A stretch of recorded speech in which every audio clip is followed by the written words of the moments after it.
আজকে দুনিয়ার ডানে বামে বন্ধু বান্ধবের অভাব নাই, বাড়ি গাড়ি টাকা পয়সার অভাব নাই, কিন্তু যেদিন আমার চক্ষু দুইটা চিরতরে বন্ধ হয়ে যাবে ওই দিন আমার আপনজনেরা গেঞ্জিটা বেলেট দিয়া কেটে রাখবে, সাদা 3টা কাপনের প্যাকেট বানাইয়া কবরে নিয়ে যাবে।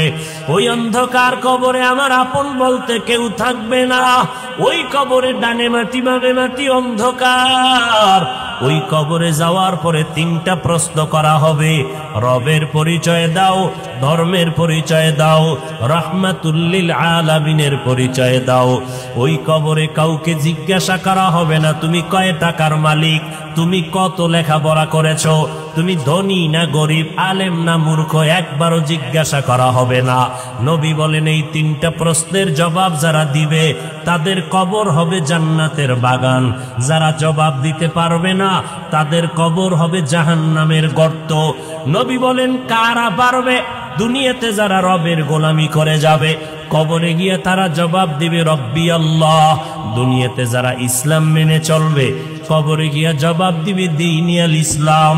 দুনিয়াতে যারা নবীর সুন্নতের আমল করবে কবরে গিয়া নবীকে দেখে ফেলবে, আল্লাহ অর্ডার করবে ফেরেশতা এই বান্দাটা দুনিয়াতে কষ্ট করেছে নবীর দিন কায়েমের জন্য, এখন আর কষ্ট দিও না, বেহেশতের বিছানা কবরে দাও, 3.5 হাত কবরকে বড় একটা বালাখানা বানাও, জান্নাতের সাথে রাস্তা বানায় দাও, আমার বান্দা এখন আরামে ঘুমাবে কিয়ামত পর্যন্ত।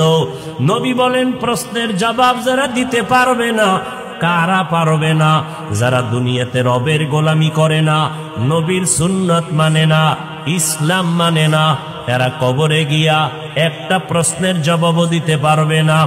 ইয়া ইবাদিয়াল্লাযীনা আসরাফু আলা আনফুসিহিম লা তাকনাতু মির রাহমাতিল্লাহ ইন্নাল্লাহা ইয়াগফিরুয যুনুবা জামিআ ইন্নাহু হুয়াল গফুরুর রহিম। আল্লাহ বলেন হে আমার প্রিয় বান্দা বান্দিরা, তোমরা আমার বান্দা, তোমরা আর কারো বান্দা না, কারণ আমি রব তোমাদের বড় আদর করে বানিয়েছি। আসমানটাও আমি বানাইলাম, কিন্তু আসমানকে বলি না এটা আমার আসমান। তোমাকে বানাইয়া কেন বললাম আমার বান্দা? জমিনটাও আমি আল্লাহ সৃষ্টি করেছি, আমি বলি নাই জমিন আমার। চন্দ্র আমি সৃষ্টি করে বলি নাই চন্দ্র আমার।